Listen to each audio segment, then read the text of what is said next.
강변북로와 자유로 그리고 올림픽대로를 연결하는 가양대교. 많은 교통량으로 항상 소란스러운 이곳에서 사람이 실종되는 사건이 발생합니다. 짧은 텀을 가지고 발생한 이 사건은 총 3달에 걸쳐 3명의 사람이 실종되었고 한 사람 외에는 현재까지도 그 진상이 확인되지 않고 있습니다. 과연 가양대교에서는 어떤 일이 있었던 걸까요? 2022년 6월 27일 23시경 119로 특이한 전화가 오게 됩니다. 저희 언니가 쓰러질 것 같으니 도와주세요. 전화를 받은 119는 신고자의 요청에 따라 전달받은 주소로 출동을 했고 그곳에서는 잠에 들 준비를 하고 있는 A씨의 언니가 있었습니다. 하지만 쓰러질 만큼 나쁜 상태도 아니었고 크게 특이한 상황은 없어 보였어요. 갑자기 벌어진 일에 놀란 언니는 구급차를 부른 게 A씨가 맞는지 A씨에게 확인 전화를 걸게 돼요. 그렇지만 답은 없었고 날이 밝아도 A씨는 집에 돌아오지 못했습니다. 이후 사라진 A씨의 행적을 추적해본 결과 A씨는 당시 일을 하던 강남의 직장에서 퇴근을 한 후에 미용실에 들러 머리를 했다고 합니다. 그리고는 22시 20분 지하철 9호선에 가양역에서 하차한 것이 확인이 되었고 가양대교 남단으로 걸어가는 모습이 인근의 CCTV에 잡히게 됩니다. 그리고 그 후의 행적은 사라지고 말았습니다. A씨의 사건은 극단적 선택에 의한 결과라는 점에 무게가 실리기도 했는데 블로그에는 우울증을 겪고 있다는 내용을 투고하거나 유서로 추정되는 글이 태블릿에서도 발견이 되었기 때문입니다. 하지만 실종 당일 A씨는 머리를 하며 사진을 찍어 올리거나 언니가 쓰러질 것 같다라는 이유로 119에 전화를 했다는 점, 그리고 블로그에 장기 기능이 가능할지 걱정하는 글 등이 발견되는 점에서 장기 적출을 목적으로 한 사건에 휘말린 것은 아닐까 하는 의견 또한 힘을 얻으며 A씨의 사건이 극단적 선택이 아닐 수 있다는 의혹 또한 세간에 돌고 있습니다. 그리고 같은 해 8월 7일 또 한 명의 남성이 가양대교에서 실종이 됩니다. 20대 남성인 B씨는 당일 공항시장역 인근에서 술자리를 가지고 집으로 돌아가는 길이었습니다.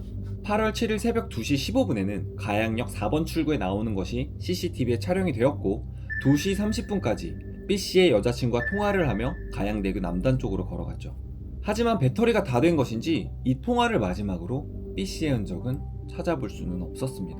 그러던 9월 10일 강화도에서 하반신만 있는 시신이 발견이 됩니다. B씨의 인상착의와 비슷한 상태로 발견이 되어서 B씨의 시신이 아닌가 하는 의혹이 남아 있었는데요. 결국 9월 29일 DNA 검사를 통해 B씨인 것으로 확인이 되었습니다.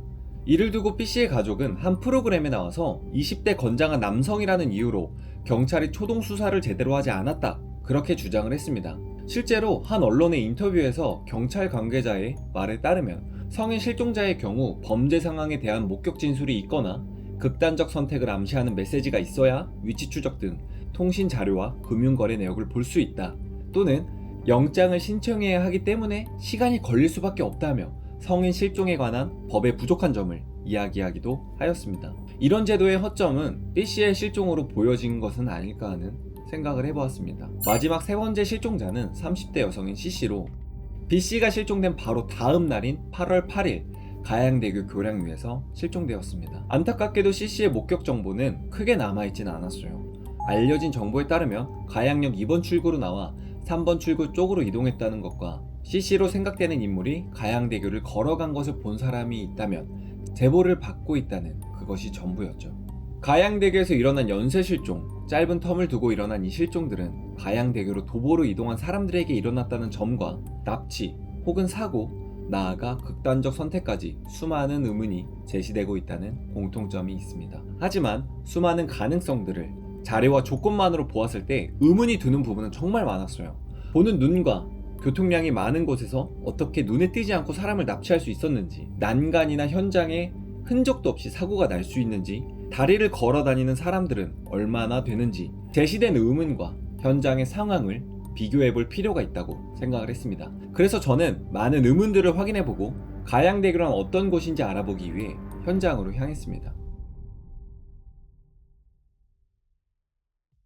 네, 안녕하세요. 규용입니다. 현재 위치는 가양역 4번 출구 앞에 와 있습니다. 3개의 사건 중 한 분이 가양역 4번 출구에서 가양대교로 진입을 해서 실종되는 사건이 발생을 했습니다. 네, 그러면 일단은 가양대교로 한번 출발해 보도록 하겠습니다.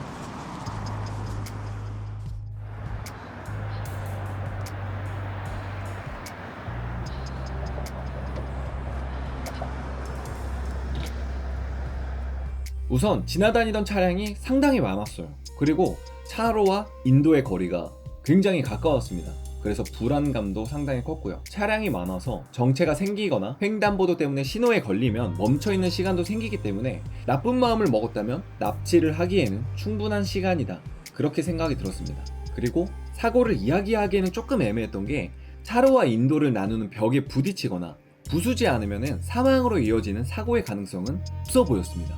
그리고 사고를 내고 도망을 친다면 도망칠 수 있는 구조는 아니었어요. CCTV 같은 경우도 22년도에는 교통량을 측정하기 위한 카메라가 있어서 사고가 났으면 어떻게든 흔적이 남아있을 수밖에 없었을 것 같아요. 우선 난간과 도로의 벽은 22년도 로드뷰를 봐도 알 듯 변화는 크게 없었습니다. 이 정도 높이를 흔적도 안 남기고 사고를 낼 수 있다고 생각하기에는 어려웠습니다. CCTV는 22년도 당시에 비해 굉장히 많이 배치가 되었어요. 하지만 역시 로드뷰만 보면 22년도에는 거의 없다시피 했던 것이 분명했습니다. 그리고 세간에는 경찰의 늦장 대응에 대한 이야기도 많이 존재를 했는데 이것은 CCTV의 부실과 방범 설비의 부족으로 인한 점을 보완한 것 같아 보였습니다. 결론적으로 가양대교 안전시설은 극단적 선택을 제외하고는 안전한 편에 속한다고 생각하기도 하지만 22년도 당시에는 납치에 대응할 수 있는 CCTV가 부족해 범죄에 이용되기에는 가능성이 있어 보였습니다. 현장에서 본 가양대교의 현재는 안전장치를 증설하거나 보완한 것으로 보여져요. CCTV도 증설이 되어서 행적을 쫓기에는 충분해 보였고요.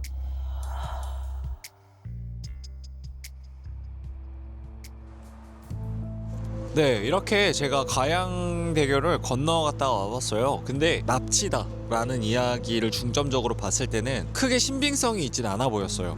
물론 그때 당시와 지금은 많은 차이가 있을 거예요. 지금은 CCTV도 굉장히 많고 하지만 그때는 CCTV도 없었고, 그리고 무엇보다 그게 생각보다 높게 있었어요. 그리고 차량 통행도 좀 굉장히 쌩쌩 달리고 있는 그런 상황이고 해서 굳이 그런 장소에서 라는 생각은 했습니다. 실종이다, 극단적 선택이다, 이렇게를 놓고 봤을 때에는 지금으로서는 저희가 알 수 있는 건 없지만 그 자리에서 그 장소에서 연달아 그런 사건이 일어났다는 거는 사실은 굉장히 미스테리한 것 같습니다. 다시는 이런 일이 반복되지 않았으면 하는 저의 작은 소망이 있습니다. 감사합니다.